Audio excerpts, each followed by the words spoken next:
Excuse me, sir, is this the Delta House? Sure. Come on in. They have cold beer and action on the game. I'm shocked to find that gambling is going on in here. It's time for the Degenerates Next Door. Dollar bills, y'all. To quote the late, great Vince Lombardi, what the hell's going on out here? My name is Jason Hammer. I'm a radio host in Indianapolis. I've been named number one in America before. What? Across from me is another number one rated radio host in Indianapolis, former elected official and tax-cutting machine, Rob Kendall. Now, Rob, Not even number one in my own house. This was America. I may need political Rob here. Okay. I may need an elected official here. All right. Because we're talking about some regulations. I had planned to talk straight college basketball and NBA today. But this past week, YouTube made an announcement that they're going to be cracking down on gambling videos trying to lure viewers to, quote, unapproved sites. Oh. So YouTube makes this announcement. They will no longer allow content that directs users to, I'm using quotes, unapproved gambling websites through links, images, text, logos, or verbal references. Now, YouTube is defining unapproved gambling sites as those that don't meet legal requirements and haven't been reviewed by YouTube. All right, so does this count when we're talking about the political odds? Because even though political betting has been made legal within the last 6 months in the United States, no major sports books are touching it. They want to distance themselves from politics. But overseas, like in the UK, we talk about this all the time. They've got betting odds. Yeah. You could already make a bet on the 2028 presidential election. Now, the overseas places, clearly not sanctioned in the United States. So if we do a podcast, Rob, on YouTube, where we're talking about these overseas books, is that considered an unapproved site by YouTube? It seems like a really slippery slope to go down when you start using the word unapproved when it comes to a vice, right? We're not talking about something that's government related. This is sports betting. Sports betting is legal. There are a lot of different ways you can talk about it without being tied into a specific sports book. Okay, so I don't mean to get like super political on this show, but you said you need a political guy. So, Absolutely. okay, all right. So went through this several years ago with YouTube when the height of the COVID Trump Biden election aftermath was going on, where I would be on podcasts and we had to come up with ways to say the votes were not counted properly, because if you said anything about the election, they would take you off. Like, I don't know how they know. I don't know how they understand. But like, there's an algorithm of some kind. We famously came up with on our show for years, the joke was the jelly bean counting, if you'll remember. We used to refer to it as jelly bean counting. You couldn't say voter fraud. Right. So you had to come up with another way to say it before you would be kicked off. And the reason we did that is I used to be on the show with the great, very famous, wonderful Ben Stein, and they got taken down, I think, on more than one occasion, and were like on their last strike. I don't know, YouTube does strikes or something like that for the voter fraud thing. So we figured out if we said jelly bean counting, they wouldn't know what that was, whatever formula they use. And so so this sounds, my point on this sounds very similar to this. Like there's some non-defined thing where if they just want to take you down, they can take you down. Now, they're saying that the defined thing in question is state-regulated gambling-approved sites, okay? But what about videos that teach you how to properly bet on sports? What about videos that just say, I saw an overseas shore account that's got amazing odds on the presidential election. You can't find it here in America, but you can find it over in the UK. You can find it somewhere else. Is this really the fight that YouTube wants? And you're so right, because I remember the censorship of the, quote, creative jelly bean counting and the vaccines. If you remember, there was a video, and I think it was Ron DeSantis in Florida having a conversation with 4 or 5 doctors real doctors, not people that have, played doctors on TV, talking about the various pros and cons of the COVID vaccine at the time. And that was removed from YouTube. But right now, I can go on and watch a Klan rally on YouTube. Yeah. I can find an ISIS beheading. And I know this because I texted you the screenshot of it last night when we were talking about this. I was playing with my daughter, and a very uplifting video from Mr. Hammer comes in. Here, why don't you show this to your 20-month-old? My point is, these are the fights that YouTube wants to have. This is where they draw the line. Like, you can watch Klan rallies and ISIS beheadings, but talking about making bets on the 2028 presidential election from an overseas account is taboo. Doing a video that's not tied in to an official sports book, that's taboo. But everything else is just fine. Well, and so the argument here, and it's the same argument I had with people during the whole COVID Trump thing. It's like YouTube's a private company. They can do what they want to do, right? So there's what you can do versus what's wise and what's the angle of what you're trying to do. Clearly, the angle during COVID Trump was they wanted everybody to be vaccinated. They didn't want questions about COVID. Of course, a lot of that stuff has been totally debunked, and people who were questioning have been proven correct. But same thing. They didn't want anybody to be able to say on their platform that there was problems with the election, right? And as a result, the Rumble and Truth and all these other things kind of popped up where people were going to other places and left the platform, which, that it's their company. But here, I don't understand what the angle is. Like, are they going for some sort of exclusive sponsorship and they're setting it up? See, this is what it reeks to me. As a former casino marketing employee, right, there's some sort of back alley deal in place. Now, I don't have the facts to prove that. This is my opinion, right? I haven't received any documents. But this reeks of some sort of deal being made either by some government agency or a major sports betting conglomerate. Now, I'm going to read you a statement from the YouTube spokesperson. I'm going to give you his name at the end of this statement. No. Quote, "We've strengthened our policies to prohibit content directing viewers to unapproved gambling websites or applications. We will also begin age-restricting content that promotes online casinos." This is the YouTube spokesperson, Boot Bullwinkle. What? Boot Bullwinkle in a CNN exclusive interview. B-O-O-T, first name, last name, Bullwinkle. That's his stage name, right? Boot Bullwinkle. That's his, is it screen name? Is that what they're called on YouTube? His name is not Boot Bullwinkle, right? That's what he goes by in an exclusive interview with CNN. I want to both love that and be mortified by that at the same time, that in some sort of official capacity, that's the name that he was using. Maybe that is his real name. What a name. I mean, I got Rob See, Kendall. this is why I gave his name at the end, because I wanted to focus on this ridiculous, very vague, very half-assed comments at the beginning, and then we could talk about, is this guy a professional wrestler? Is this guy a porn star? Or is this guy the spokesperson for YouTube? Well, Boot Bullwinkle. And it does go back to the other part of this conversation is the dangers of making money off platforms you don't control.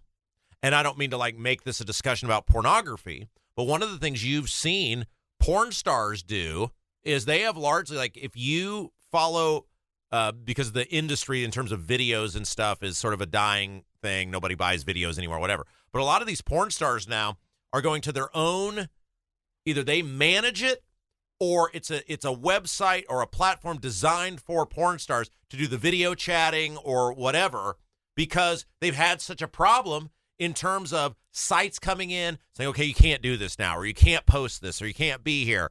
And I'm sure it's other platforms and types of things too, but now you're seeing it with sports betting, where if you've got a show or content, you're totally dependent on YouTube. Now you're at their mercy, right? And if you're earning your living that way, you're SOL if they shut you down.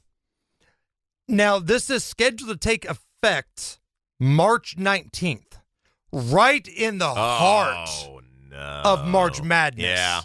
Right?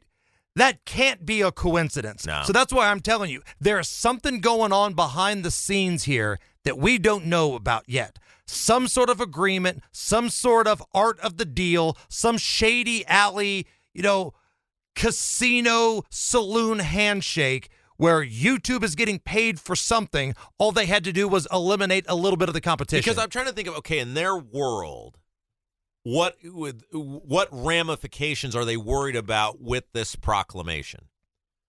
And I'm trying to think. They're trying to spin it as we're trying to protect the kids. But again, as I just pointed out, you can go to YouTube right now and see people being set on fire, executions, Klan rallies, deaths. You can find it all up there. Well, and the other part of this is, didn't they say something about state regulations? I was wondering if they were concerned maybe about lawsuits from various states, if they're not. States that do not have sports betting? I don't know. I'm trying to figure out. Is all of that content blocked in like states like Texas? Because I don't believe they have sports betting in Texas. I can't imagine it would be blocked, and that's what I'm trying to figure out what the angle is. But, okay, let's play it out from their side. If you're YouTube, why wouldn't you have? I mean, people aren't going to stop using YouTube. It's not like most people, I mean, we're into sports betting. Our audience is into sports betting. But the average person is not so into sports betting that they wouldn't use YouTube if the only app you could talk about is FanDuel, right? Right. So if you're YouTube, think about the money you could actually I mean, look at they spend on these arenas and stuff, sponsoring these arenas. If you were the exclusive sports betting provider, and YouTube, by the way, can also shut you down if you even talk about another sports betting provider. Holy smokes. That's why I think there's got to be some massive deal. It can't just be a little kickback here. There's got to be something big brewing because, in theory, YouTube is saying, it's okay, don't watch our product because we're not going to have that awful sports betting. Go ahead and turn on ESPN. Go watch Kate Dolan and her awesome cans. Go watch some of these guys that have had Botox. Go watch the skinny jeans guy. Oh, yeah, go away from our product and go somewhere else. Yeah. That doesn't make sense to me unless there's a check with a crap ton of zeros on it. Yeah, you're right. There's something in the works, and I'm with you. I'm not totally buying that they're just concerned about the children, but I don't know, man. Luckily, I don't watch YouTube for sports betting, so in the end, it won't affect me much, unless we end up over there. If you're watching this on YouTube in some capacity, I don't think you are, but if you are, suck it. I got action tonight. I want action tonight, satisfaction all night. Listen, I know the NBA has been kind of a punching bag. Ratings have been down. Ratings have been bad. All-Star Weekend was a crap show. I get it. But we've been winning on the NBA. And the money you win on these games that we're talking about spends the same as if you bet on Ole Miss and Tennessee last night or the awesome Alabama and Florida game last night. So let's go back to the association here. The Indiana Pacers are at the Atlanta Hawks. 3.5 is the line. 146.5 is the over-under. That's a huge number. Now, what was the number? 146.5.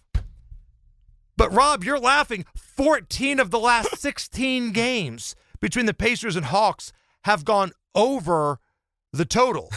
These teams play shootouts. But this is where I'm at right now. Pacers have some dudes on the injury report. Therese Halliburton popped up on the injury report today. Again? Questionable. Think he's going to go tonight, but it's a hip injury.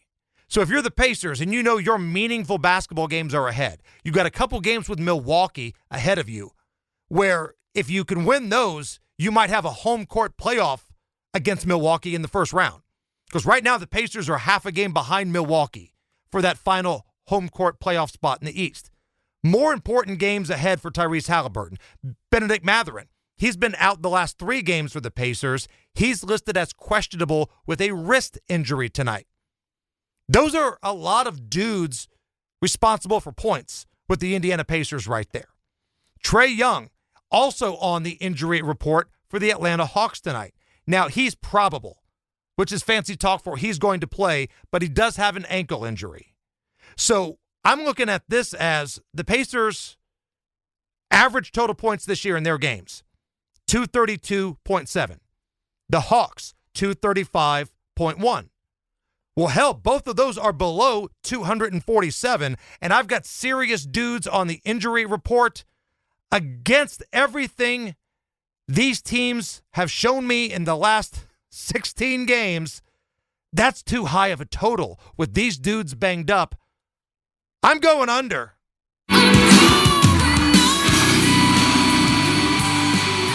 We are going under the total tonight, under 247.5 with the Pacers and the Hawks. All right, when we come back, Kenny Britt, professional handicapper from KB Sports. He has got some action for us on the college hardwood. We'll get those picks. We'll talk a little hoop with Kenny Britt of KB Sports next on the Degenerates Next Door. It's the Degenerates Next Door. I'm Jason Hammer, Rob Kendall. Let's bring another degenerate into the mix. He is the man behind KB Sports, professional handicapper, a big, hairy American winning machine. Kenny Britt joins us. KB, how the hell are you? I am great. 2 weeks from today, the beginning of March Madness. Oh, man. Actually, it's already began, really, but yeah, that's officially when it starts. Rob and I were talking about this on Tuesday, Kenny. I love these small conference tournaments, the Horizon League, all these types of things, because there's not a lot of NIL money in there. So these are the dudes just playing their asses off for a chance to compete on the big stage, man. I love it. It's pure basketball, isn't it? And I totally agree. You know, everybody prints out a bracket. I still print out the conference tournament brackets. Good. That's how much I love it. Good, man. I've got like 13 conference tournament pages printed out for the tournament brackets, and I love it. And you're right. It's just pure basketball, man. They're out there sweating, blood, guts. You know, they're actually doing it for the joy of playing basketball, and it's great. So let's get down to brass tacks here. You have been giving us some winners on this program. I know your subscribers have been getting a lot of wins, and we'll talk about that here in just a moment. But let's get down to action tonight. What are we looking at? Yeah, I'm looking at a game in the American Conference. Wichita State Rice. Rice, the record isn't very good, but they play a lot of close games at home. They've got, I think they're like 8-9 at home, but a lot of their losses are like 3, 5, 8 points. Wichita State, they're a really experienced team. The game's basically a pick 'em. I think it's going to be a close game tonight, but I like Wichita State. Some places it's -1, some places it's a pick. But I like Wichita State tonight in a close game, but I just think they've got the experience to pull it off. They're on the road. They beat them earlier this year. So I'm on Wichita State -1. Now, one thing I think that's important for college basketball bettors, like this week and next week, look where these games are being played at. Some places have that neutral site tournament going on, but some of these smaller schools like Horizon League, like the early rounds and stuff, they're conference tournament home sites, campus sites.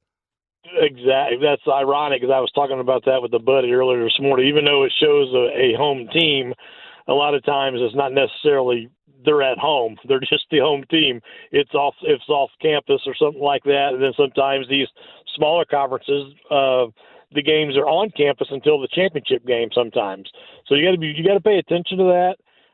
You got to pay attention to, in my opinion, the two biggest things in tournament basketball is experienced guard play and free throw shooting. Right. I always, if there's a game that I can't decide between, that's where I go.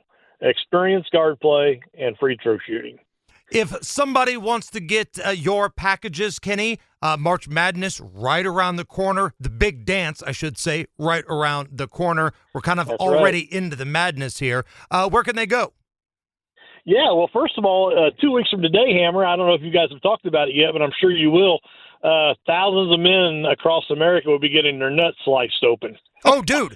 Yeah, it's the biggest vasectomy day of the year, the first day of the NCAA tournament, the first real day. I was one of those dudes a number of years ago. I was too. My son is 26. He's my youngest. And 25 years ago on Thursday morning, I went and had it done. I was home by 10 o'clock with a bag of peas. Yeah. I watched number 2 Michigan State get beat by a 15 seed, icing my balls on the couch, Kenny. Yep. So if there's any urologist stocks to buy right now, this is the time to buy stocks in those type of companies. So, yeah, it's a big day for urologists in 2 weeks from today. But anyway, I'm at KB Sports on Facebook. I football, baseball, basketball, horse racing is really heating up. I give out go sheets every weekend. I've hit every weekend in the last 4 weekends. I've hit pick 4s and pick 5s for my clients. So it's all on my Facebook page, KB Sports. Check him out on Facebook, KB Sports. Still wearing that god-awful Steelers stuff in the profile picture, Kenny? Is that where we can find it? Actually, I had to change that because loser scammers are out there, and somebody duplicated it. So it's a picture of me and about 6 buddies at the horse racing track. So Okay. yeah, I had to change the picture. So it's horses and an ass. That's what we're looking at in your. That's right. There's always an ass in the picture. That's for sure. Kenny Britt, KB Sports, my man. We appreciate you. All right, thank you guys. All right, coming right back. I've got a degenerate special for you. Horizon League Conference Tournament action. We hit this on Tuesday. Let's go back to the well when we come back. We are the Degenerates Next Door. Back on the Degenerates Next Door. My name is Jason Hammer. Rob Kendall right across from me. Let's not waste any more time. Let's get down to the nitty-gritty here. We have got action on the Horizon League tournament. That's right. It's time for a Degenerate special. It's time for Hammer's Degenerate Special. The money you win on Northern Kentucky at Cleveland State spends the same as any other big-time game. Money is money, my friends. Conference tournament taking place in the Horizon League. Northern Kentucky at Cleveland State. Cleveland State 4.5-point home favorite. This game is on a campus site, so Cleveland State is at home. Over-under is at 139.5. Now, these two teams, they play pretty close games together. Cleveland State is the better team, I believe, but they play close games together. February 22nd was the last meeting, and this was a 2-point victory for Northern Kentucky. Now, they were at home, but they had a 75-73 victory. Now, I'm looking at this total of 139.5, 75 plus 73, higher than that. 8 of Cleveland State's last 9 conference tournament games have produced a total of 145 points or more. Last time I checked, that's more than 139.5. To me, this just feels like a 73-68 type of game. Rob, we're going to ride the lightning. We're going to go over 139.5 tonight. Northern Kentucky at Cleveland State. Dwayne "The Rock" Johnson, hit it. The Rock has to say all shucks, 'cause Cleveland doesn't rock, no, it totally sucks. I say now Cleveland Listen, we can't have Cleveland suck tonight. We need them to score some points, and we need Northern Kentucky to hit a few threes. All right, those are our plays for tonight. I am on the under in the Pacers and Hawks, 146.5. I'm on the over Northern Kentucky at Cleveland State. And you heard our pick from our professional handicapper, Kenny Britt, a little bit earlier. Find him on Facebook, KB Sports. For Rob Kendall, for Kenny Britt of KB Sports, I'm Jason Hammer. We will be back on Tuesday of next week. Keep interacting with us on social media individually. At Rob M. Kendall. I'm at Jason Allen Hammer, ALAN, and the show Twitter, where we interact once in a while. It's the Degenerates Next Door. Just search for it. You'll find the cool little cartoon picture of Rob and I. Send us your bets. Send us your plays for the weekend. Gambling community sticking up for each other. We'll talk to you guys on Tuesday, and as always, may the odds be ever in your favor.